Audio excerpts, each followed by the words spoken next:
Dear panelists, dear facilitator, dear participants, very good morning, good afternoon, good evening to everyone. Welcome back to the day 3 of the International Conference on Inclusive Insurance 2021. Today, the day is about the challenge of reaching the client. We're starting with a very interesting session discussing lessons from successful insurance education programs. I'd like to welcome Camila Fonseca. She is Knowledge and Capacity Building Coordinator at the ILO Social Finance Program in Switzerland, and she is the facilitator of that session. Now, some of you have heard that many times. I'll quickly walk you through the housekeeping slides. Please stay muted while others are speaking. This session is being recorded and we will make it available online after the conference. Please use the Q&A feature to ask questions. So you can put comments in the chat, but if you have a question that you are addressing to the panelists, please put that in the Q&A function. And if you have any technical problem, please message the MIN executive in the chat. Now, again, a very warm welcome, and I hand over the virtual microphone to Camila. Thank you. Thanks a lot, Dirk, for this quick introduction. And hello, everyone. Welcome to our session on lessons from successful insurance education programs. As Dirk just said, my name is Camila Fonseca. I'm part of the ILO's Impact Insurance Facilities team, and I will be your facilitator this morning for our session on insurance education. So our session will feature the contributions of 4 very knowledgeable speakers who I will introduce to you in a moment. But before we get to that, I just wanted us to be, on the same page about the topic of our session and to have a common understanding about insurance education. So I would just like to start with a quick introduction to what insurance education is. So what do we mean when we talk about insurance education?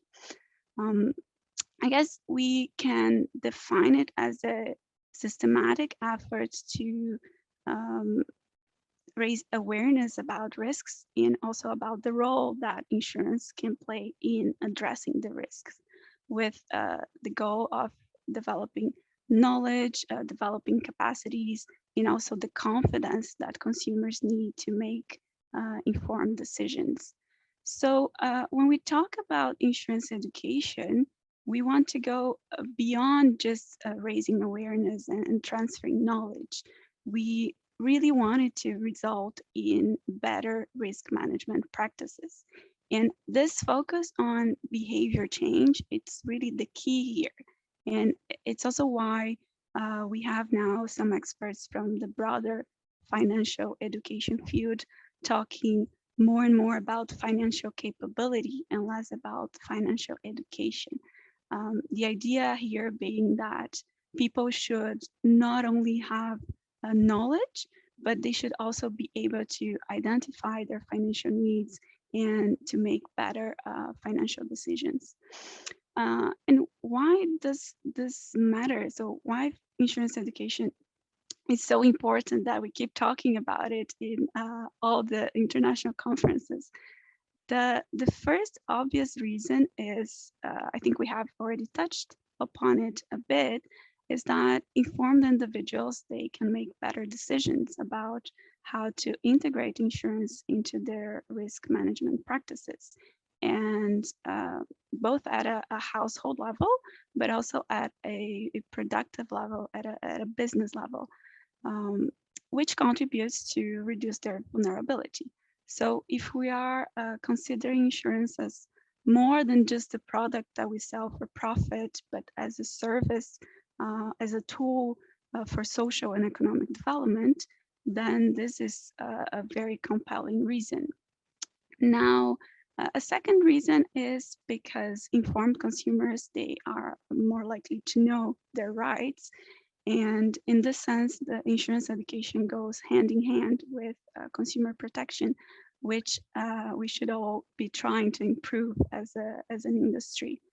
And the third reason, I would say this is more from a business perspective, we can say that education can potentially lead to higher insurance uptake and insurance usage.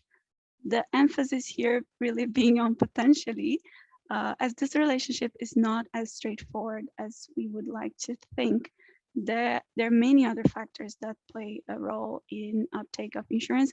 For example, the value of a product. So, but if we're talking about the theory, is if consumers understand insurance and also see value in it, then potentially uptake and penetration could also increase.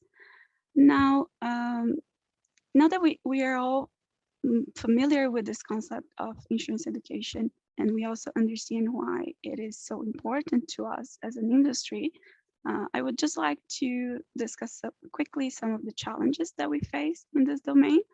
Um, so all the stakeholders that are adventuring in this field of insurance education, they're facing similar challenges. The first one we can talk about is the cost. So it's usually said that interventions have a high cost, which makes them infrequent, short-lived, while in fact we should be aiming at ongoing interventions. Another challenge is the fact that the materials, the interventions, they're not always adapted to the target audience. And in this sense, their relevance is reduced. They're not always adapted to the language, to the culture, to the needs of the target audience, and then they can have a reduced impact. And we can also talk about impact itself as a challenge. So how do we measure this impact? We're constantly talking about behavior change, but are we really achieving this change of behavior that we talk so much about? How do we measure that? So those are all some of the challenges that we face. And I have here with me today 4 experts in insurance education, and they are just going to, talk from their experience, what they've learned along the way, what are the challenges that they face, how they have dealt with these challenges, how they have achieved impact in a cost-efficient way. And each speaker that I have here today is representing a different type of stakeholder. So we have someone representing an insurance company, we have someone representing an insurance association, we have someone representing a regulator, and we also have someone representing a working group, a coordinating group, which are all stakeholders that have a role to play in insurance education. So the next 1.5 hour, or now rather 1 hour, 20 minutes, we're going to be hearing from these speakers on their experience, and hopefully we're going to learn from them so we can all improve our insurance education initiatives. So without further ado, I would just like to introduce you to our first speaker, who is Israel Muchena. He is here representing the perspective of an insurance company. Israel is currently the managing director of life and agricultural insurance at Hollard Mozambique Companhia de Seguros. He will present the inclusive risk awareness education approach informed by indigenous knowledge resources that was taken by Hollard in Mozambique. So Israel, welcome, and the floor is yours. Thank you, Camilla. Thank you for the introduction. And first and foremost, I'd like to say greetings to the different participants that have joined us for this session. And basically, before going into the session, I would like to mention that I've been following the different presentations that have happened up to now.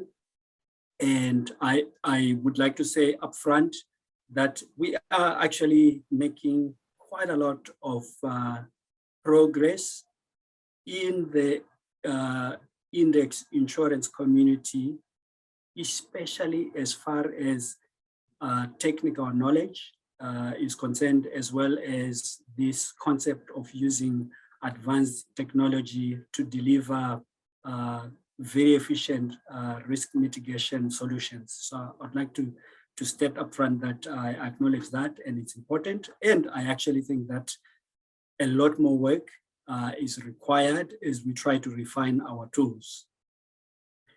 I would like to say, and I'm going to try and highlight this in my presentation, that all of this good work could mean nothing if we don't address some of the few simple things that actually make all the difference.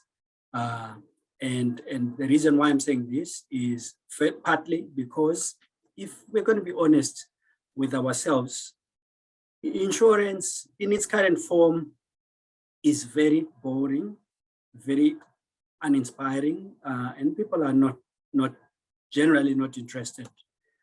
In fact, in our target population in Mozambique and the rest of the African continent, and I've had an opportunity to work on projects in different countries, insurance is an alien concept. Our target population actually can't relate to it. And if they can't relate to it, there is no genuine interest. And when the subsidies and the assistance and all the interventions that are being applied are no longer there, the demand will simply go away unless we address the interest and this issue of alienness. And I actually enjoyed the paper from Sharkovskoy yesterday of IFS. And one of the words that I heard from him, and I would like to repeat that word because I really loved it, and it relates quite a lot to, I think, what we're going to try to present here. He spoke about the farmers being disengaged. And when the target community is disengaged and they are not interested, what invariably people end up doing is to look for a way to force feed and to make it obligatory if everything else fails, which would be sad if that's what we end up doing. So basically, education is actually quite important about, especially if we're concerned about triggering genuine interests. I must say upfront that we are not pretending at Hollard Mozambique that we have got all the answers as far as education and index insurance and inclusivity is concerned. Our initiative is still very small compared to some of the success stories in the reports, as you saw at the beginning of our session. But we are learning a few things of interest, and we will carry on pushing and to see how we can improve things. And the most important point I would like to raise is that whilst we've all been talking about how we can use highly advanced technology, modern technology, to resolve the issues concerning risk, we are going to do something different in our presentation. We are going to say, instead of looking towards modern technology of today, how can we also look in the past, look at ancient traditions of our target population, which is often ignored, neglected, forgotten, and included in some of the new work that we're trying to do today. And also, in terms of my title, I couldn't resist, since this conference was centered on Kingston, Jamaica, to borrow the opening line there from essentially a title song from Jimmy Cliff, a son of Kingston, Jamaica, where he speaks about what people want, which are basically basic things. Almost, it's not almost, it's actually the base of the pyramid of Maslow, food, shelter, and clothing. So basically, we are saying, how can we do that with insurance? I'm going to go through the 9 different things quickly, because obviously I've got very, very limited time. So I will go through them quickly. And before I go into today's story, which is basically around what we've done with seeds, I just wanted to also say that as we are exploring the area of index insurance, we are finding quite a number of interesting stories in Mozambique that are helping us to learn and to see how we can improve things. And obviously these stories are local stories, and our concern is about how we use local insights to also inform us in the work that we're trying to do. And I would need quite a lot of time to go into each one of these 6 stories and to explain some of the things that we've learned. And if I can just highlight story number 3, which is actually quite an important one and a universal story, which is the fact that often when we talk about embedding or bundling insurance, what happens is that if the underlying commodity, like seeds, are costing 100 rupees or 100 metikash or 100 shillings, when you add insurance, what you end up with is a product costing 115 or 110, including the cost of insurance. And often insurance sticks out like a sore thumb, because it actually translates into additional costs for the intended beneficiary. But what we have actually learned from our experience is that if you approach the concept of embedding correctly, a packet of seeds that was costing 100 metikash a kilogram, after you embed insurance, should continue to cost 100 metikash per kilogram, i.e. the end beneficiary should not we should not pass the cost to the end beneficiary. There is a way that we should be engaging so that the costs go in the right areas. But once again, we've got limited time, and I'll just focus on one of the stories. And also story number 6 is actually quite important for African markets in general, and especially when you look at major concessions in areas like cotton and tobacco, where when you look at the models that are in place, invariably the cost of risk is carried in the price that is paid to the good farmer. So instead of rewarding the good farmer, the existing agricultural models tend to punish the good farmers. So there is quite an interesting story and a discussion that one should have around how some of these schemes actually punish as opposed to supporting the good farmers. And once again, I would need quite a lot of time to go through the different stories. Now, before I go into today's story about the seeds and embedding and how we managed to do it, I wanted to also say, first and foremost, that if you looked at Africa in terms of sovereign states, we essentially have got 54 countries. And within the 54 countries, if you take a country like Mozambique, you will find that we supposedly have got 19 or 20 indigenous languages.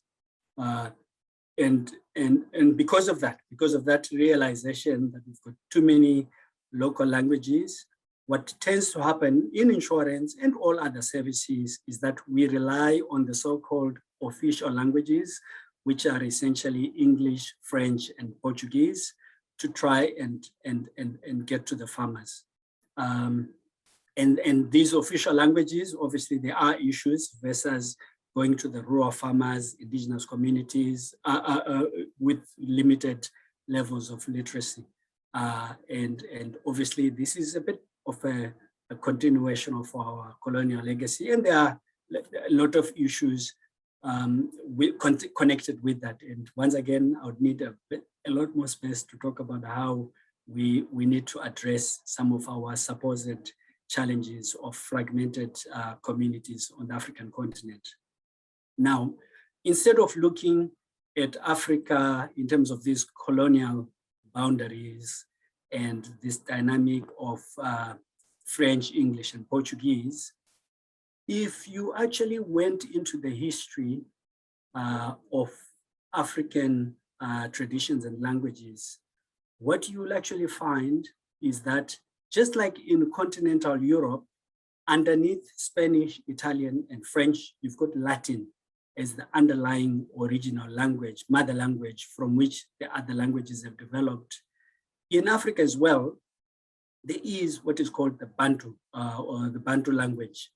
And this language and tradition and customs basically covers more than 350 million people in Africa across nearly half of the countries on the African continent. And the idea of indigenous knowledge systems and the concept of folklore, traditional folklore that I'm going to talk about is actually practiced by people in this vast territory. So we were really excited when we stumbled across this story, and we actually found out that this is one of those concepts that can actually be easily replicated across many countries in Africa. Now, if I can just pack the issue of the traditional story and just talk about where the concept of embedding started. Essentially, I also am a smallholder farmer near Maputo, the capital city of Mozambique. I also grow some maize, and I had gone to buy some seeds.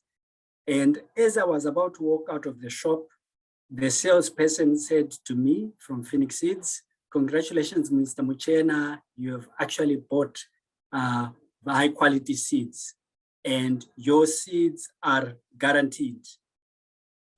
And as I was about to walk out of the shop, I thought, hold on, what is this? So I turned back to the young man. I said, "You have said that my seeds are guaranteed. How exactly does this guarantee work?" And the young man, he started speaking like a typical insurer. He started saying, "Okay, yes, your seeds are guaranteed. However, you have to make sure that you plant at the right time, you follow all our recommendations, and in the event of your seeds failing to germinate as a result of drought or your crop being affected by flooding, obviously we will not replace your seeds. But if you follow all the above conditions and your seeds do not germinate, we, Phoenix Seeds, will replace your seed." I just said to the young man, "Thank you very much. You have actually given me a very interesting idea." So I then went into the seeds regulations of Mozambique, and I actually found that seed supplying companies, by law, are required to provide certain legal guarantees for the quality of the seeds that they provide. And I also learned that the same legislation in Mozambique has also been applied in all the other countries in the region as part of an effort of creating a regional seed market. So the idea that I'm talking about around guarantees and the quality of the seeds is not only applicable to Mozambique, but is actually applicable to a number of countries in our region. So essentially, the idea that we managed to convince Phoenix Seeds to do is to say, in your guarantees, you are saying we will replace your seeds provided you follow all the requirements. And at the same time, you're also saying to the Boer family farmer, if there's a drought affecting the germination, sorry, we can't help you. So Phoenix Seeds, can we do a partnership whereby you at least limit the number of conditions, you reduce these limitations or restrictions of cover, and you actually start saying to the seed companies, to your farmers, come buy the seeds from Phoenix. If there's a drought or there's excessive rainfall affecting your fields, we will also replace the seeds in addition to the standard legal guarantees that we are supposed to provide as a seed company. And on the back of that, we designed an evapotranspiration index model in collaboration with ELIF, and you had yesterday Eleni presenting that specific technology, and we did that together with an index precipitation, with the excessive precipitation index, excessive rainfall precipitation index. And the specific year when we implemented this specific new model is the last season, where we saw a jump from 11,426 covered farmers to 34,378, notwithstanding COVID and the restrictions around our movement in our target area. Now, coming back to the traditional story, I must say, first and foremost, part of our problem in insurance is that when we talk about the history of insurance, we refer to an activity that was observed in China, ancient China, more than 5,000 years ago, as part of the science of the beginning of the concept of risk transfer. And invariably, we then talk about Lloyd's being the center of insurance, supporting international markets. And in the case of Mozambique, we then speak about Portugal and how insurance was introduced to Africa through the Portuguese. And we are not criticizing this mainstream history. There is nothing wrong with it. But what we started saying to ourselves is, how can we engage with the farmers and talk about risk in a way that they can relate to what we are presenting? So to our surprise, within the language called the Bantu group of languages, which, if you remember, are spoken in by more than 350 million people in nearly half of the countries in Africa, there is a concept of traditional folklore, which is called Ngano. And that's the word that is used in Bantu. And if you go to a country like Zimbabwe, or you go to Zambia or Malawi, and if you said Ngano, people will recognize what you're talking about. And within these traditional folklore stories, as we were reading them, we actually found that there is actually a story about droughts. And when we read through the story about droughts, we actually found that there are very interesting lessons from ancient African traditions about an understanding of the threat of major risks and about how they, in the past, tried to come up with solutions to address these challenges. And we are now saying, let's take this story, and this is basically what we've done with this educational material. And I apologize for the Portuguese in some of my material. This is what we've done. So we actually took that book, the traditional story, from the Bantu language, and we then published the story. And in addition to the traditional version of the story, at the end of the story, what we then say to the farmers is, what lessons do you learn from this story? And the interesting thing about all the farmers that we visited in our target areas is that, first and foremost, they all recognize the story. They all know the story. In fact, in some of the demonstrations, instead of me continuing narrating the story, I would actually invite one of the farmers to get on the stage and to present to the other farmers the story. But when they finish presenting the story, we then say, what are some of the lessons that you learn from this story? And what is incredible is that you actually start hearing from the farmers lessons such as the fact that we must learn from experience from the past. We must not let events from the past continue to affect us without doing something about it in the future. And in order to protect ourselves, how can we work together so that we address these challenges that affect us? And when we work together, we have got better chances of addressing these issues that we're trying to deal with. And obviously, one of the lessons from the story, by the way, and I shall not bore you with this ancient African story, is that there is also an issue around monitoring and surveillance, because one of the animals in the story that had refused to do the work was then trying to steal the water after the animals came up with a plan of essentially digging a well in order to access water. So then the animals found it important to monitor and to watch and to make sure that their interests are safeguarded. So what we then do in our case in Mozambique is that we take those the 5 lessons that are on the board right now, and we are saying, yes, we can learn from this story, that we must not let past experiences continue to affect us without doing something about it. Let's learn from them. So here in Mozambique, we have been affected by droughts. And if you read a report like the German Watch, they say that following Cyclone Idai 2 years ago, Mozambique was recorded as the most vulnerable country to extreme climatic events. So if this has happened in the past, we know that it's going to happen again in the future. What should we do?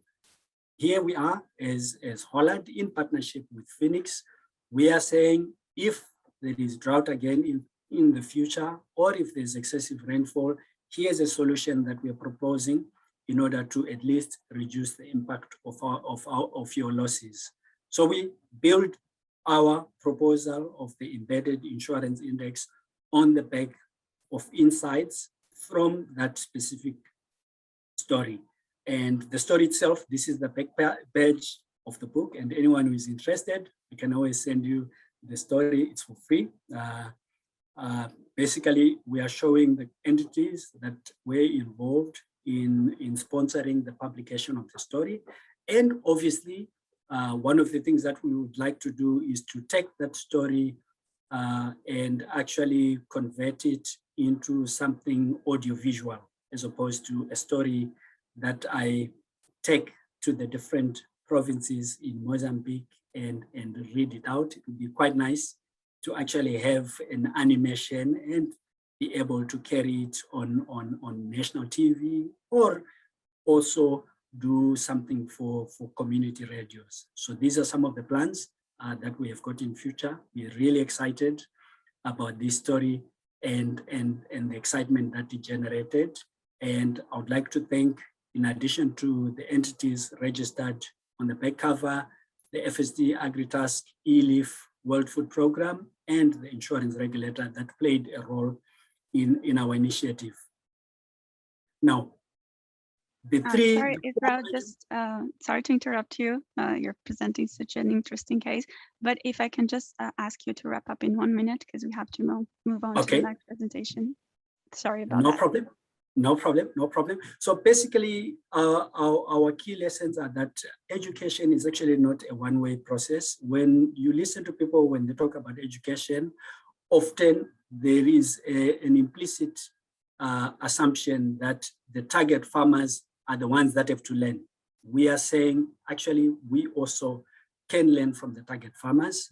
And item number 3, which I wanted to also talk about in a bit more detail, is that when I hear people complaining about insurance and the failure of uptake, it's actually not because the farmers are making bad decisions. It's actually a rational decision-making process. And if we want to increase the sale of insurance, what we need to be saying to ourselves is, how should we position insurance so that insurance is enabling farmers to get what they want, as opposed to trying to convince farmers to accept insurance and to say, yes, I want insurance, because it's not insurance that they want, but we need to find a way to use insurance for the farmers to access the things that they want. Thank you.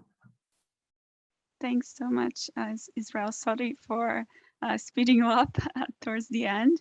That was really a very interesting presentation. It's really fantastic what Haller has been doing using this indigenous knowledge to really connect with the target audience and address some of the challenges that they are facing. I would like to introduce you to our second speaker.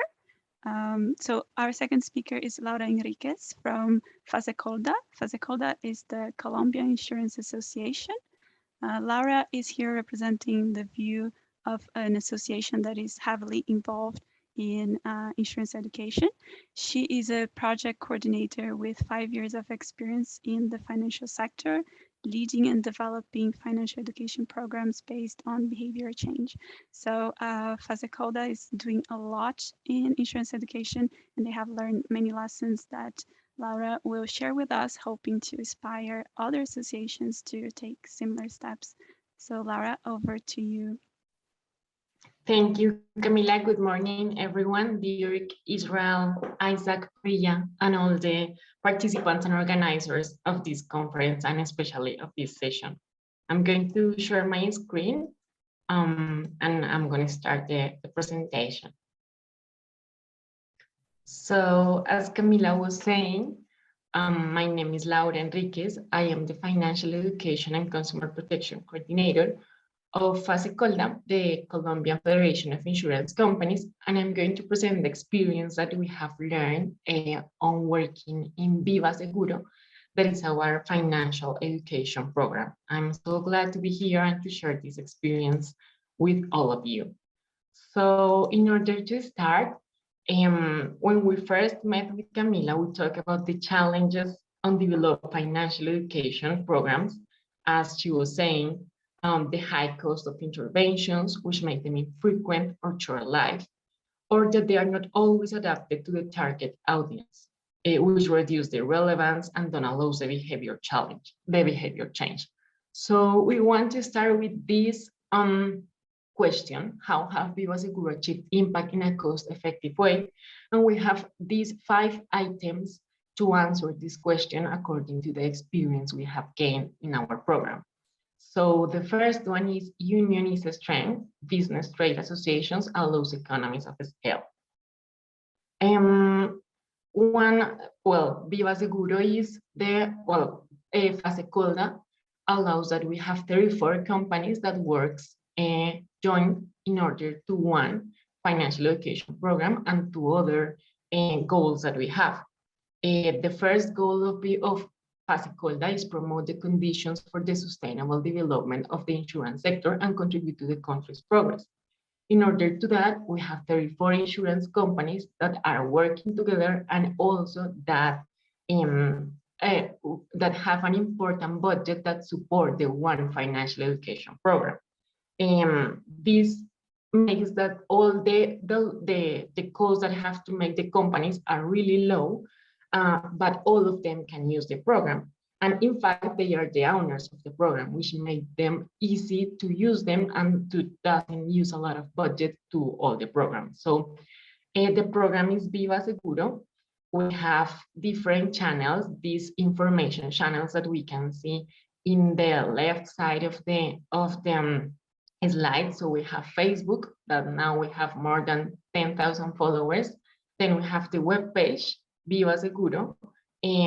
We have YouTube and financial education virtual workshops. These virtual workshops are made to the companies, and they can offer these virtual workshops to all the people that they want. They can share the virtual workshops with their consumers or with their employees or with the stakeholders that they prefer. We also have some resources like 34 videos that talk about the type of insurance, 19 brochures, and 42 radio programs. We also have 4 behavior change tools. I'm going to talk about them later, and a vulnerable population campaign program. So the main lesson here is that union is a strength, as the name of the slide, which means that in terms of budget and common goals, it's better to join and get a big program that could be useful for everybody. So the program is general. We don't focus on insurance products, but on all the specific type of insurance that people can find in every of the companies. So it's really useful, and really the insurance companies use the program, for example, to their consumers or taking the materials to share with them. And well, as I was saying, as they share the cost of the program is not really expensive to them, and they can all of them use the program. So we can see that this type of joint business trade association support the economy of scale. Then we have the second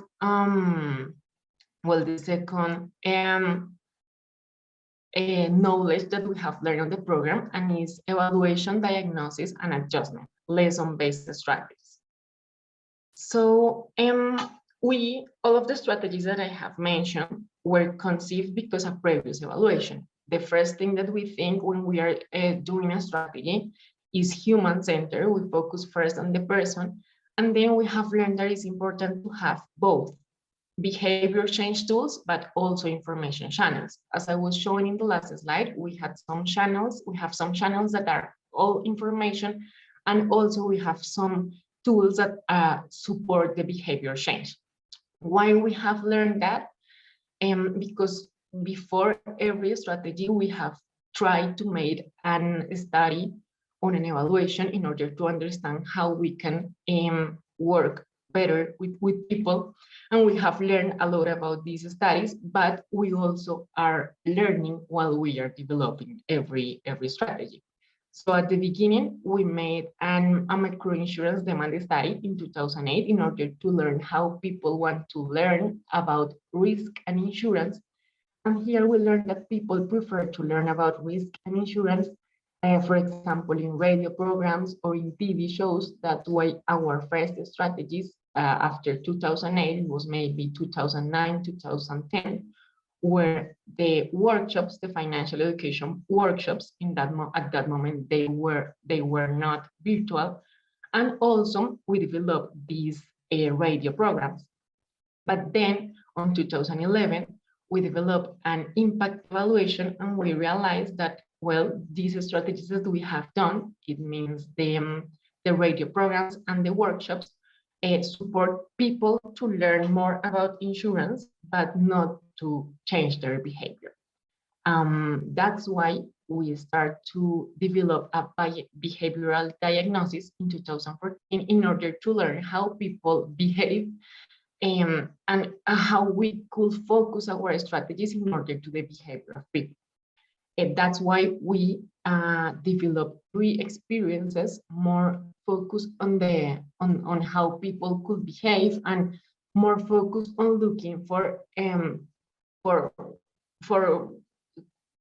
standard behavior that we want to people do. And not always this behavior means people to buy an insurance. Also, it can be, for example, to read the policy that they want to sign before signing. Also, like, reading is really important, and more people doesn't do it. Then at 2018, we developed an insurance demand study. And also this study was trying to understand how people are buying insurance and how people feel about risk, in order to develop strategies that are focused on how people is understanding risk and insurance. Then in order to continue with these items that we have realized are important to achieve impact in a cost-effective way, we have the information channel, because they are massive and cost-effective strategies. So here I'm going to show you some of the prices and the budget that we assign to every of the information channels that we have, and how we can see that these information channels are really important to get a high reach. A lot of people can watch these strategies, and it increase the awareness of awareness of type of risk and insurance. So the first one is our web page. The web page has a budget in 2020 of $1,000, and in 2020 we reached more than 45,000 people. It means that the cost per user was $0.02 per user. Then on Facebook, all this $1,000 was like server cost and cost of the web page. Then on Facebook, we had a budget of $7,000. It means, well, this budget was used to advertising and also to the community manager. And in 2020, we reached more than 15 million people. And the cost per user, as you can see here in the slide, is really, really low, but we can reach a lot of people. And then with the virtual financial education workshops, we had a budget of $2,600, and we reached 1,250 people. That means that the cost per user was $2.14. And this cost, this virtual financial education workshop needs to be paid because this is in real time. So we have to pay like for the trainer to do the financial workshop. All of these strategies are measured and monitored by a Power BI dashboard that we develop, and we can see the metrics and we can see how people is feeling with, for example, in social media with the posts that we are using. And also on web page, which of the pages they look more the brochures, or they look more which type of insurance, and also they help us to develop more content according to what people is looking for. That is to say that these strategies allows high reach, also that social networks are a close channel with people. Insurance and financial system usually is far from people in Colombia, not because people don't understand that they have risk, and insurance, for example, could be an option, but because they don't understand the language of the company sometimes, and they don't feel close to the companies. So by Facebook, we want to get close to the people, to talk in the same language, to talk about that everybody wants to protect something, and for example, an insurance is an option to protect that we will love the most. So we are using this channel to connect with people, and it's important to get these channels that talk in the same language with the people. And finally, these strategies increase of awareness of type of risk and insurance. Even we cannot measure here how people can behave after the strategies. We can know that people after these strategies are going to learn or to know a little bit more about type of insurance, or about some information, or for example, where they can find the insurance that they need, or some information that maybe if they don't use these strategies, they will not know. However, behavior change tools are really important. So it's important that we can have both information channels and also behavior change tools.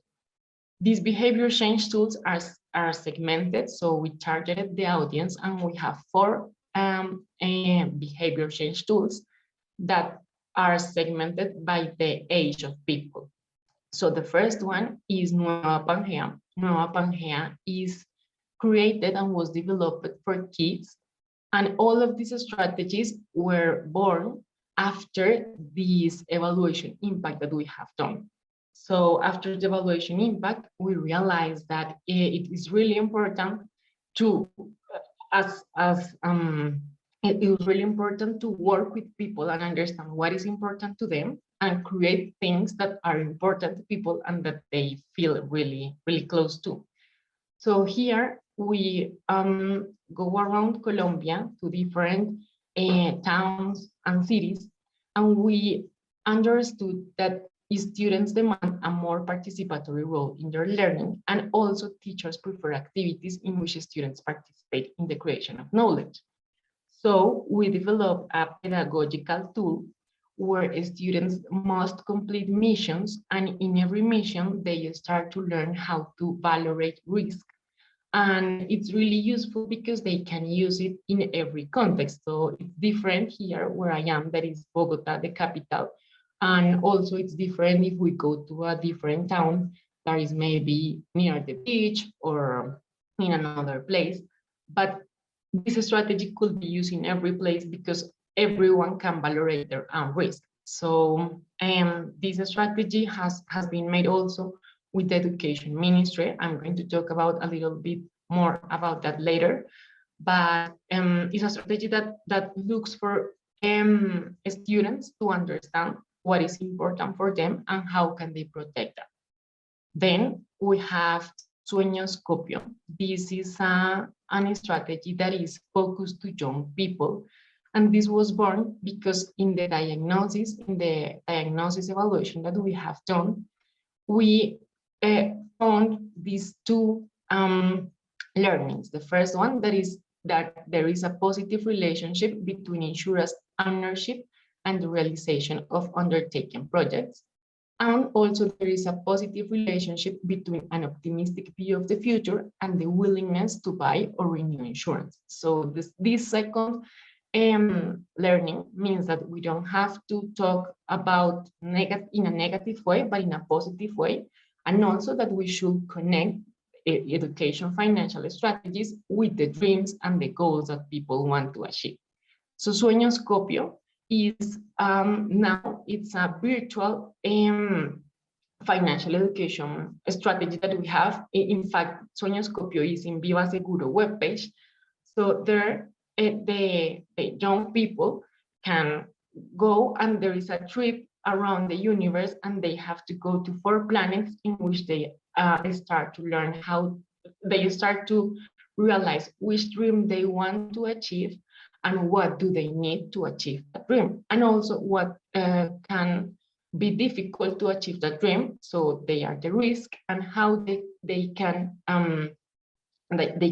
use, for example, insurance or savings to don't have to go to a bad situation and then accomplish the dream. So that's Sueñoscopio. That is made for young people. Then we have Pasaje Seguro. Pasaje Seguro is a strategy that is made for adults. And we developed Pasaje Seguro because of these 3 findings. The first one is that 51% of people indicate that they had read the insurance policy before signing. Just the half of the people that buys an insurance really reads the policy. And 64 of those who said that they had read the policy were satisfied with the claim. So we understood that when people really read the policy, really know what they are buying, they are more happy when they make a claim because they know what they bought. But normally when people doesn't read it, they are not going to be happy when they make the claim because they don't know exactly what they have bought. And also we have learned that just 38% of the people compare between the different options offered by the market before signing the policy. So Pasaje Seguro are like, it's a life strategy that works in, for example, malls or places where we can find a lot of people, and they are screens with blue-red lettering in one side and clear lettering in the other side. And the idea is that people walk and they understand that they see that they are not understanding really well what they are seeing. And then they receive the glasses that are like the conscious glasses. And after that, they go to the other side of the screens, and in that side, all of the lettering is clear. So it's like an experience where they learn the importance of read and also of compare, and also to get information, ask for information before they are going to buy a product. And finally, we have Seguro Me Aseguro. Seguro Me Aseguro is a strategy that is made for vulnerable population. These findings are from the last study that we have made, the insurance demand study. We learned that the risk that most affects the household economy is the loss of employment, but the risk that occurs most often in households is the loss of the head of the household. So, in fact, Seguro Me Seguro, this strategy is a contest that we are doing through our Facebook channels, through our Facebook our social media, or through Facebook, and there are 4 contests, and all of the contests are segmented for different audiences. The first one is for head of household, and the idea is to teach people about the life insurance and also make them to make videos and to show to other people, to people in their community, why it's important, the life insurance. Then we have the second contest that is for for employee, for people that has an employee. We teach them about the employee insurance. Then we have a third contest that is for self-employed people, and we teach them about the insurance, the accident insurance. And the last one will be happening on November, and we are going to teach young people about the theft insurance. So the idea is that people develop videos and teach their communities about this insurance, and they are looking for a price, obviously, but we look to generate a culture of assurance in their communities and also to generate peer-to-peer learning. So that's the idea of our last strategy. Laura, if I can just ask you to wrap up in 1 minute, please. Thank you. Yeah, sure. So the last one that we have is the partnership, technical expertise, cost sharing, and greater reach. For develop all of these strategies, we have learned that it's important to work together. So for NOAA Pangea, we work with the Education Ministry in Colombia.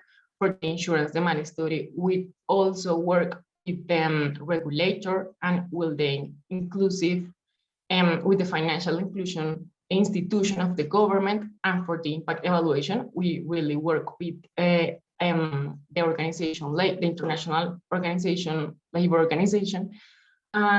Is because it's important to get technical expertise, cost sharing, and also we have a greater reach. So finally, here are the 5 lessons that we think we have learned around the time. The first one is union is strength, sharing priorities among several companies and dividing costs allows for economies of scale to achieve a robust program that can be used by all.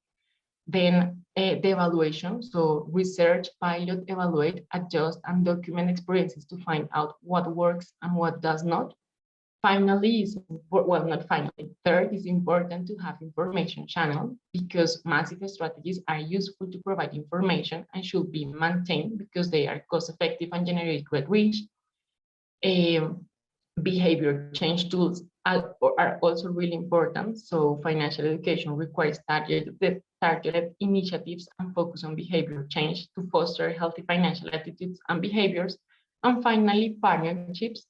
It is useful to seek cooperation resources to achieve demonstration effect, as well as to dialogue with the authorities to articulate the programs with public policy and achieve technical expertise, cost sharing, and greater reach. Thank you, Camila. Thank you, everybody. I hope this will be useful for you, and also we can learn about all of your programs too. So if you have any questions, I'm going to be here to answer them at the end. Thanks, Laura. Thanks so much for your presentation and for showing us everything that FASECODA is doing in Colombia. I find particularly interesting that you also target kids and young adults, so who will be the consumers of tomorrow, right? So that's a very interesting approach. We are now going to invite our third speaker. So we have with us here Dr. Isaac Ajapong from Safety Insurance Brokers Ghana. Dr. Ajapong has served for many years as the coordinating secretary of the GIZ Partner Industry Initiated Insurance Awareness Coordinating Group in Ghana and as regional member and co-facilitator of the ICII Innovation Lab in West Africa.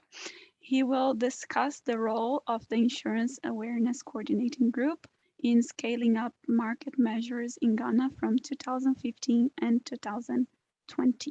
So Isaac, the floor is yours. Welcome.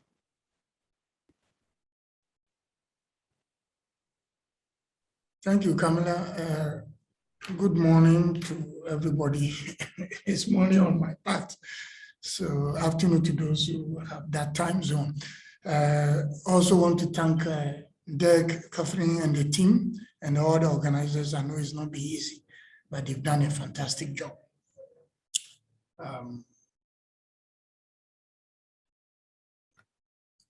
Yeah, slide please. Okay. So we are talking about the role that an umbrella group informed by the entire insurance industry in Ghana has helped to achieve in terms of awareness creation and then helping to boost demand. Next.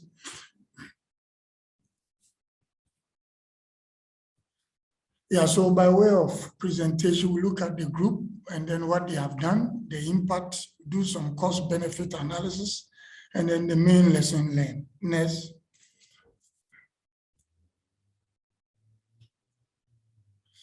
So the Insurance Awareness Coordinators Group was formed in 2015 as a result of the outcome of a pilot microinsurance awareness campaign done between GIZ and the insurance industry in Ghana. And when the results was disseminated, everybody said, wow, this thing works. So why don't we put resources together? Up to this time, each insurance company and other umbrella groupings, such as the association of the brokers and the agents, were trying to do their own thing. But based on the outcome of this GIZ partner study, we all realized that it is better to go do it together. So ICII was formed by all the key stakeholders of the insurance industry in Ghana. We are talking about the regulator, we are talking about the insurance companies, we are talking about the brokers, we are talking about the agents, we are talking about the insurance college, and even the Chartered Insurance Institute. All of them have representatives that sit on the panel. So whatever decision is taken is reflective of what we all seek to do. Next, please. Having done this, the group then started, to do what they've been mandated to do. So the first was to have a national strategy for insurance awareness that we all buy into. And this was debated, discussed, and approved, and it became a master plan, for the, insurance awareness and then education. So on the basis of this master plan, the market was segmented, and as you saw Laura's presentation and Israel's presentation, one way of doing effective insurance awareness creation is to segment your audience, because each population cohort and a socioeconomic group will warrant, an intervention that is contextually meaningful and suitable for them. So once we segmented the population, you have the student group, and even within the student, you're talking about college and university. You're also talking about those in the junior forms. Then we have the market associations, those players in the informal sector. Then we have the supply side itself, how they will be able to churn out products that will reflect the outcome of the sensitizational intervention. So having done this the segmentation of the market, we now began to churn out appropriate educational and awareness interventions that are suitable and relevant for that cohort. And so we have insurance educational outreach to schools, colleges, and universities. And normally what we do is that when we are going to the universities and colleges, we not only do the insurance intervention, we also do trade fair, a mini trade fair where all the insurance companies will mount, their platforms, not to sell, but to engage the student and members of faculty beyond the lecture. We also engage them. So you could go to each of the stand and meet insurance companies and have more deeper interaction with them.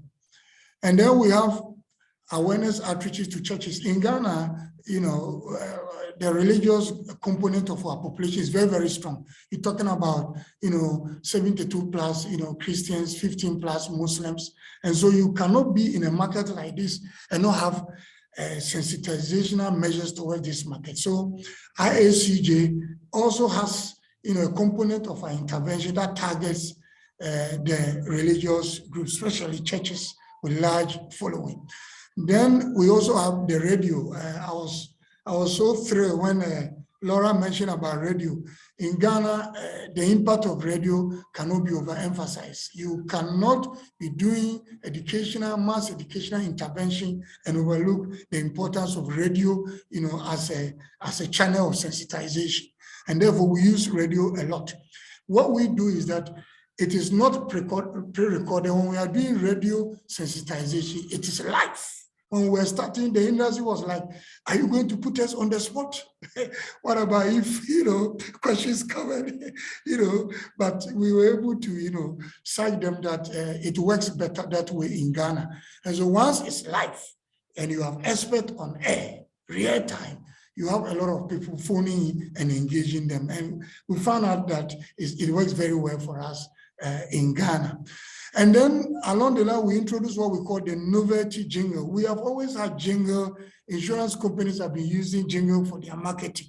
So it's not really new. What is new is that this time, beyond the known major languages, the local dialect, we decided to bring languages that we have never used for financial education and, for that matter, insurance education. And this is the icing on the cake, where we brought other languages. So we assembled 36 indigenous languages, in addition to the English language, which is the official language. And next slide, please. And then I talk about also trying to bring the supply side along the line. So we build capacity of insurance practitioners. And this time what we did was that we decided to look at the product offering and which products are we de-emphasizing. For example, is marine insurance, which was a big product in the 70s and in the 80s in Ghana, and then currently is really de-emphasized in terms of, insurance companies wanting to offer that. So in building capacity, we didn't just build capacity for the capacity. We look at less emphasized products like annuities, marine insurance, and other products that are less, emphasized to be able to, tease out the market and then, engender expansion. And then, of course, we did a roadshow, the traditional roadshow, where we go blasting with music. The informal sector respond to that better. And therefore, we also did that. And then also, we started with the formation of insurance clubs in the schools, the junior schools. And what we do is that each of these clubs have patrons of CEOs of insurance companies or general managers, so they can, one, support their budget and also be able to make the interventions and their budget sustainable. And then we also did impact assessment alone. So for each intervention, we make sure that we're also collecting data and analyzing scientifically to be able to measure and gauge impact. Next slide, please. Having done that, we decided to measure what we have done so far. And we measure three things. Number one is attitude towards insurance. And as Kamala said in the introduction, it's really difficult to measure impact in terms of being able to speak scientifically, authoritatively that your educational intervention yielded that product uptake. But where we have surrogate, at least we're able to use qualitative, quantitative data to have some scientific gauging of what we have done. And so in terms of the attitude towards insurance, when we look, we assess on the leakage scale, we realize that pre-intervention average a 2.1 on a scale of 1 to 5, with 5 being the best and the 1 being the lowest, the poorest. And then when we did that, we realized that post campaign phase, it shot up to 4.2. And then when we tried to give a better picture in terms of percentage, realized that 42%, there was 42% positive change in attitude towards insurance. And in terms of those who listened for the radio campaign, those who did not listen, you could see that average attitude level was 2.5 on the Likert scale. And then for those who listened, it shot up to 4.3. So at least it gives us some scientific, comfort that we're doing something great for the market. In terms of insurance awareness, the survey outcomes show that awareness in terms of knowledge, shot up, averaging 4.4 on the Likert scale, before. Then in terms of product uptake, as Kamala said in the introduction, it is difficult. So what we did was that we measure both direct purchases of insurance product as a result of the campaign and propensity towards wanting to buy that product. And then when we did that, we realized that there was overall 66% improvement among respondents who benefited from this educational intervention, wanting to buy product or directly buy the product. Let's have a look at some of the interviews and some of the voices that were recorded. Next slide, please. So this is the first time that someone has taken his time to explain the importance of agriculture insurance to me as a farmer. And on the basis of this education, I am going to purchase some agriculture insurance. So this was a direct result after the campaign.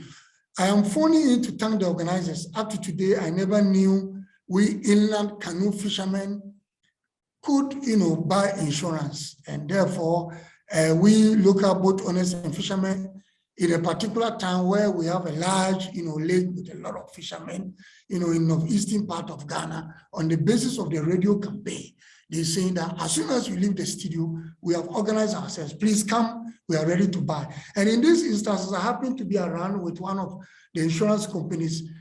It was spontaneous. I mean, the companies swept the market that day.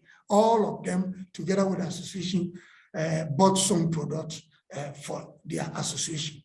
Next slide, please. In terms of awareness and product uptake, this is the first time since our independence from the British colonial master, I must add, that I'm hearing a financial education in my native language.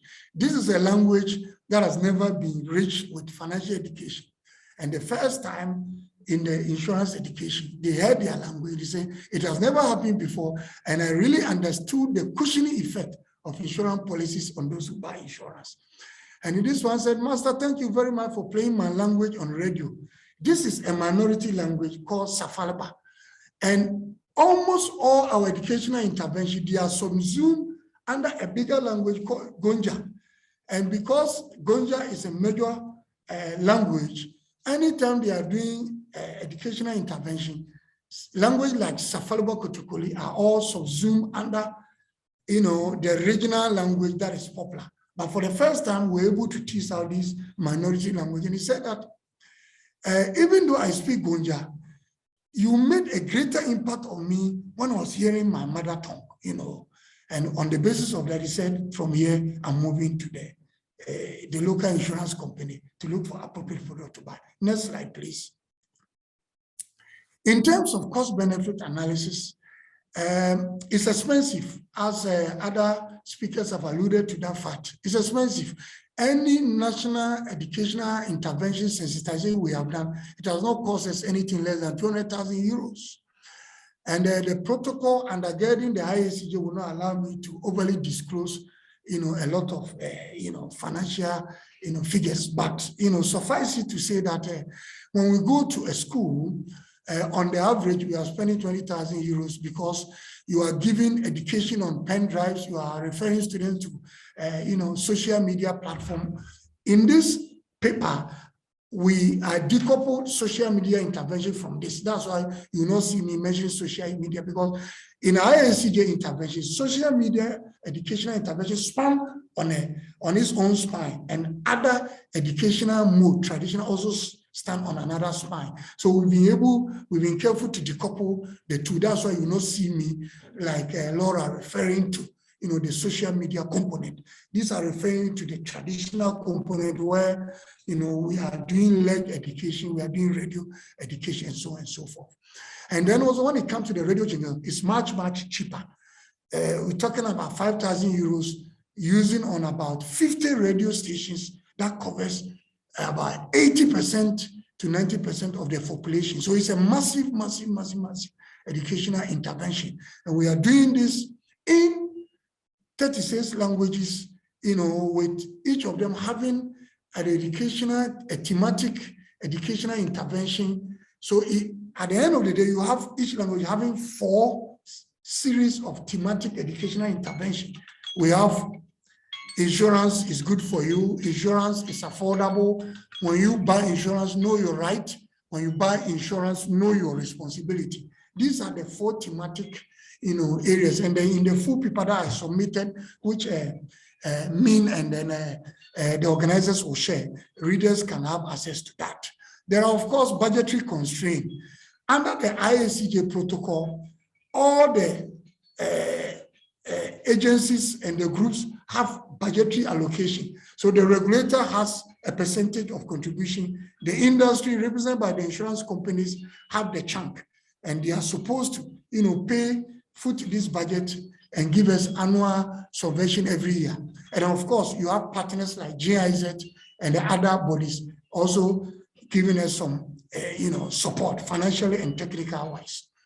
In terms of the benefit, Sorry, The Isaac. intervention is widening the market. Isaac, And then sorry. we also have collective voice. Yes? Yes, so if I can just ask you to wrap up because Yes, I've timed myself, so my own yes, please. bell is signaling me. And then in terms of consumer improvement, because of this intervention, the insurance companies have formed a group called Consumer Management and Advisory Bureau. And so these days, a lot of complaints are not going to the regulator. It goes to this CMAP, Consumer or Clients Management and Advisory Bureau. And when they are not able to adjudicate, then it goes to the regulator. Lessons learned is better when we use one collective voice for awareness creation and then allow insurance companies to do their own marketing.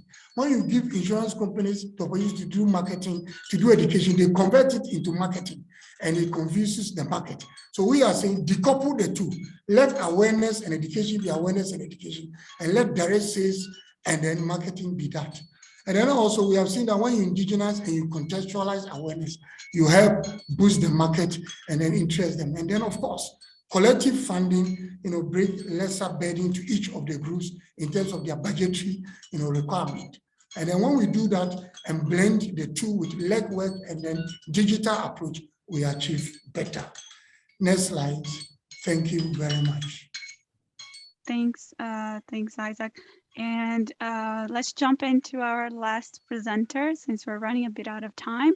So we have as our last speaker, Yagna Priya Bharat, who is from the Insurance Regulatory and Development Authority of India.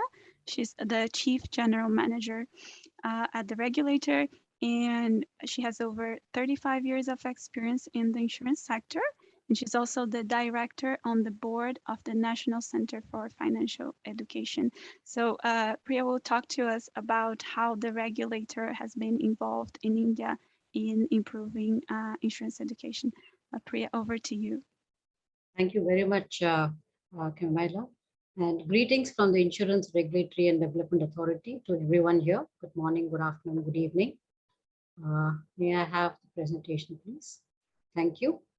If I have to talk about India, I have to definitely do a quick recap of the profile of the country, just to give a context to the efforts on insurance education by IRDAI. Next, please. So we are looking at a very vast country, many languages, different languages spoken in different states, huge population, and a very young country in terms of age profile.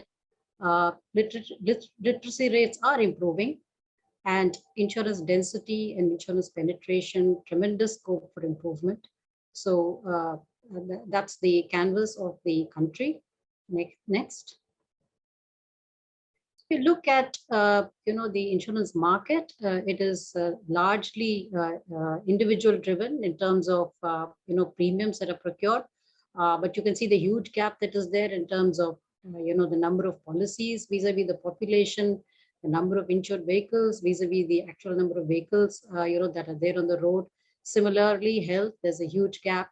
Crop, I'm sure everyone has heard of the government scheme. With that, there is a little popularity, and crop insurance is catching up. Next. To quickly take you through our journey, I'll just give you a brief idea about where insurance awareness initiatives stand at the country level, and then our own initiatives at the IRDAI, and a special focus on some of the awareness studies that we've conducted. Next. So this is the ecosystem I'd like to place before you in terms of the insurance awareness perspective. So at the government level, we have the National Strategy for Financial Education, of which the Insurance Education Strategy is a part. Also, we have the National Center for Financial Education, which is basically an organization formed by all the financial sector regulators in the country. So there's a lot of financial education happening, and obviously insurance education is a very important part of it. Insurers have, make their own attempts. We have the distribution channels doing their part. Regulated, which is what I'm going to focus on today. We also have various other parties to which various activities relating to insurance are outsourced, and we have the industry bodies as well. Next. So we started off in 2000, 2001 when we launched our website. In fact, we were a newly formed organization after the Act was passed in 1999. And one of the first things we did was to have radio and television shows in local languages across different states all over the country. These were actually phone-in shows where people would call up and ask questions about insurance and we would answer. We had the officials from the IRDAI actually participate and also officials from the industry. So we carried on various campaigns after that to various media, radio, television, print. There was also sponsorship of various events. But I think the landmark milestone was in 2010 when we actually set up the Consumer Affairs Department so that the regulator could focus on activities relating to consumer education and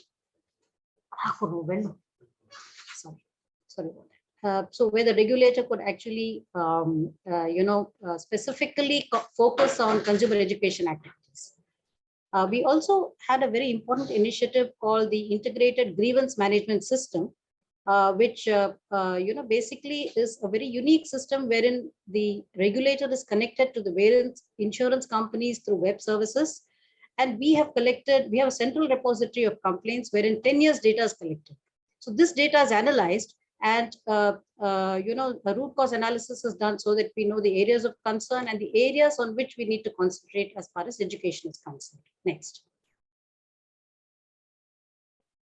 So one of the important initiatives that this department carried out was, setting up a consumer education website. I'll come more to it a little later. We also decided to have the Foundation Day of IRDAI declared as the Insurance Awareness Day. The regulator supports the insurance councils by funding various educational activities. At our end, we directly hold competitions for students and there are quizzes and essays and research grants. And next, please.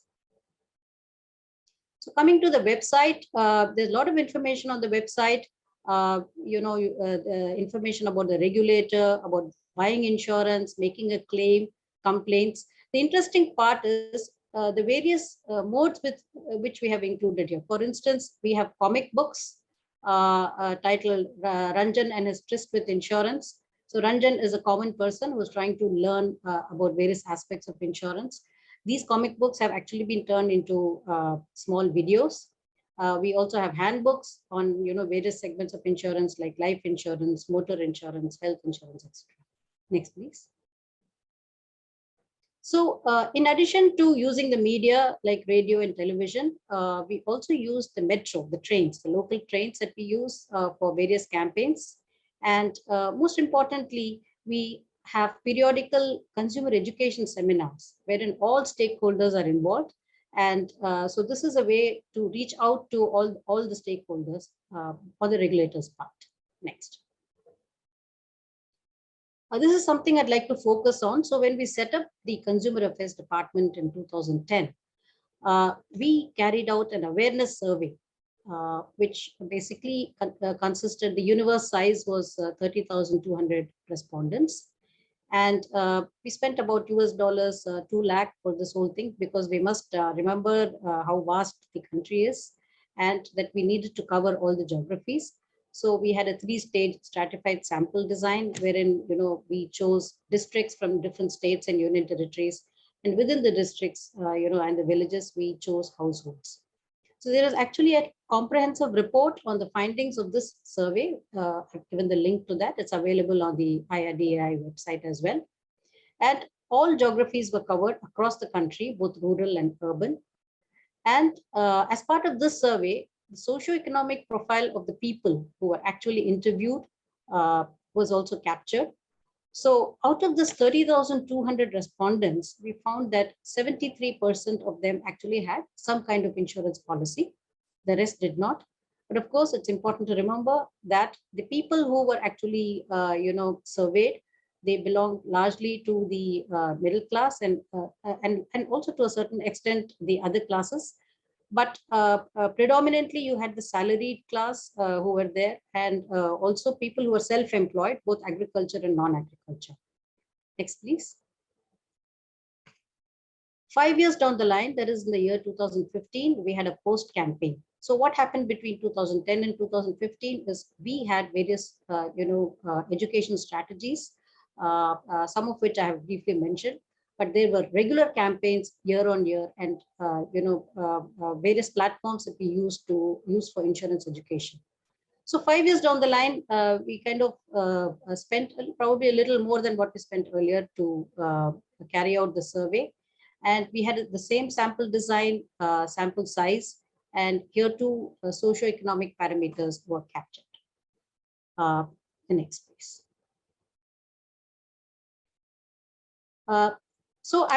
The reports are very comprehensive, and there's a lot of information on various aspects of awareness that has been captured. But I'm going to just, as an example, touch on a few things which we found interesting.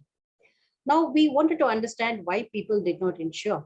So the orange bars are the pre-launch survey findings, and the blue bars are the post-launch survey findings. And all of this, pre-launch and post-launch respectively will not add up to 100, simply because there are multiple responses that people have given. So in 2010, a lot more people found insurance to be very expensive. Whereas in 2015, though it was a predominant reason for not taking insurance, it was comparatively lesser. Now we interpreted this and tried to link it to the fact that people are really not aware of the kind of products that are there, because you can have a range of products. Some may be affordable, some may not be affordable. So probably people were not aware of other options was one thing. Of course, we can't rule out the fact that in those 5 years, a lot more products also came into the system. So there must have been a reduction in price as well.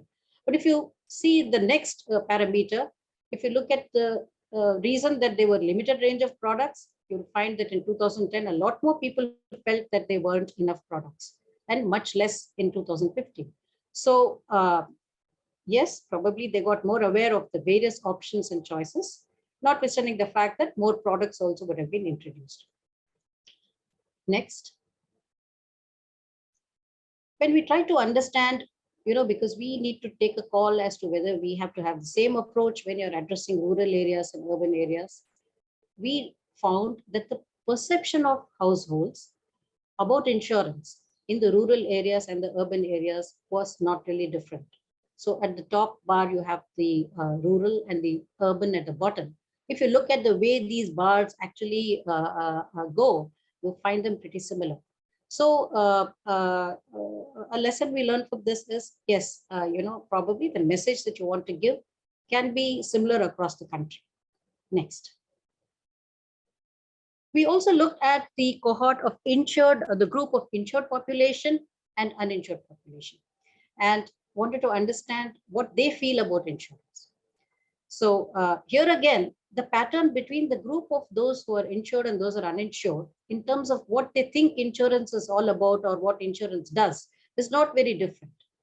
But you'll find within both the groups, people were more aware about life insurance. So when they were asked about what they believe is insurance all about, they think that, okay, that is to compensate for loss of life.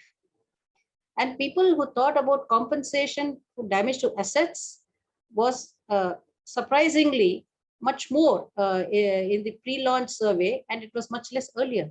So why was this? So probably people who are not convinced that the policies they took, maybe they had bad claims experience, maybe their claims were not paid. So these are the questions that basically come up in our mind, and which we need to go into and take a call when we are trying to target certain groups with certain messages. Next.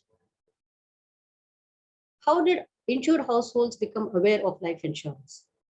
The biggest source we realized was agents, but if you see, the orange bar is much longer than the blue one. So probably while agents were the most important source, over a period of time, it lessened, simply because probably the other channels also started working on people's minds.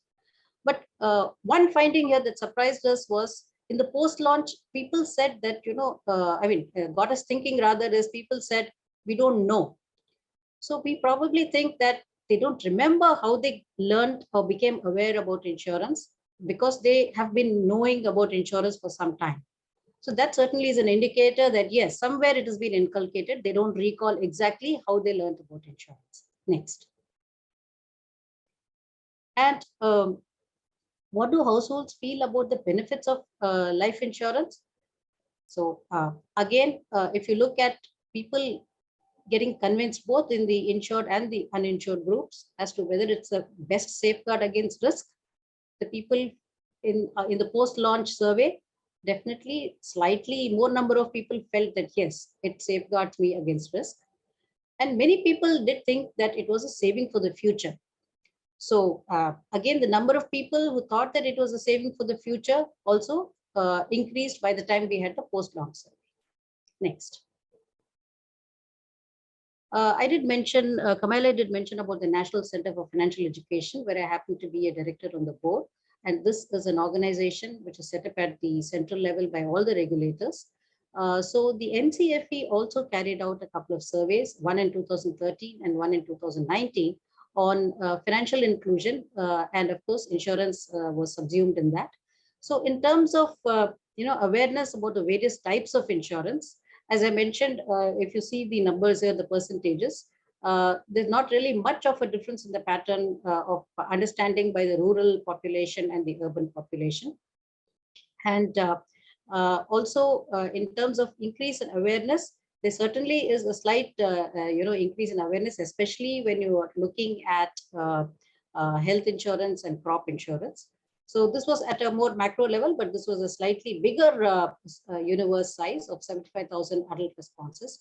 So if you look at the cost of all these surveys, it's always definitely the range of 100,000 plus. But before I move on to talk about in the things in the next slide, I also wanted to mention, because I did hear panelists talking about the cost they incurred in the various insurance education activities. So looking at the size of our country, any kind of campaign that we tried to carry off or we actually launched did not have a budget of less than 100,000 US dollars. That is because we really had to use various channels to reach out to people all over. So cost, is definitely one aspect we bear in mind when we try to see whether the impact that we desire, is there a cost benefit in whatever initiative we take. Next. Well, this is just to say that in this NCFE survey as well, the social profile was captured. Once again, a good number of people belong to the self-employed category and salaried category. Next. So what are the lessons that we learned over what we did from, commencing from 2010 and 2015, and what did we plan and what are we now doing, post 2015? So the big lesson that we learned was that you have different target groups which understand things differently. But then we did not see a rural-urban divide. But we are looking, when I say of groups, we're looking at, say, the vulnerable category, the young, the students, or those who are employed, etc. So there is a need for a multi-pronged approach. And the messages also need to be appropriate to the audience. But the biggest lesson we learned is, yes, as a regulator, this is what we can do, or this is how much we can do. It's also important as a regulator to require others to do. So all the regulated entities, those who are registered with us or licensed by us, there is a necessity, or there is a requirement that they also have to be involved in insurance education. For example, we do require insurance companies to have a board approved policy for creation of insurance awareness. So this is something which is filed with us, and we share best practices with the industry. Now coming to the message and the communication. So communication doesn't take place unless the message gets across effectively. The key word here is effectively, and not just a one-sided communication. We need to speak the language of the recipient, both literally and figuratively. We need to ensure that the message has reached. And in our experience, this is especially based on the kind of complaints that we receive in our database and the analysis that we've carried out. We realize that real stories will have a greater impact. So when we interact with the industry, we keep telling them that you really need to popularize the feedback that people have given where you have done well, where you have actually settled a claim on time. So these are things that we realize a positive nudge is really important. Finally, this is not a one-time activity. This is something which is continuous. It's a continuous process. And even for the people involved, whether they're literate or not, we're trying to reach out to them and teach them something. Retention and recall are extremely important. So, and of course, as I said, budget constraints are there. We are a developing country, but then we have to look at multiple platforms and try to use those which are cost effective on a long-term basis. Thank you. I think I've saved your time. Thanks, Priya. Thanks so much for your presentation. So we have actually passed the time allocated for our session, and we need to wrap up. So I would invite everyone who wants to continue this conversation to join the coffee break so we can continue to talk there. All the questions on the Q&A box, they have been answered in writing. So if you haven't yet taken a look at the Q&A, please do so, and you will find the answer to your question there. So thanks again, everyone, for attending our session on lessons from successful insurance education programs. A big thanks to our speakers who have agreed to share their expertise with us today. I just wanted to give you like the 3 main takeaways that I took from the session. First one is that union is strength. So each stakeholder has a role to play, and by combining efforts, we can achieve impact. The second is speak the language of your target population. So we had all the presentations emphasizing that this is such an important aspect to understand the culture and speak the language of the population you're trying to target. And first, the third one is cost efficiency is really key, and we have great examples here of how we can do education in a cost-efficient way. So if you want to continue to talk about that, please join us in the coffee break and we can keep talking on this topic. Thanks again, everyone. I hope you've learned something new, and see you soon. Bye-bye. Thank you, Camilla. Thank you to all the participants, and thank you to the panelists from Colombia to India, through different time zones. Thank you, Laura, for staying up so late for us. It was a very interesting session. As we said, please continue that discussion in the coffee break, and we will certainly continue having sessions on how to educate the clients in this conference and other events that we are organizing, because that is really the key to the client, make them trust into the product and make them understand what they're actually buying. Thank you so much, and see you in the next session, which starts in about 20 minutes on distribution. Thank you. Thank you. Bye. Thank you, Dirk. Thank you, Kamala. Thank you, everybody. Thank you. Thank you. Bye.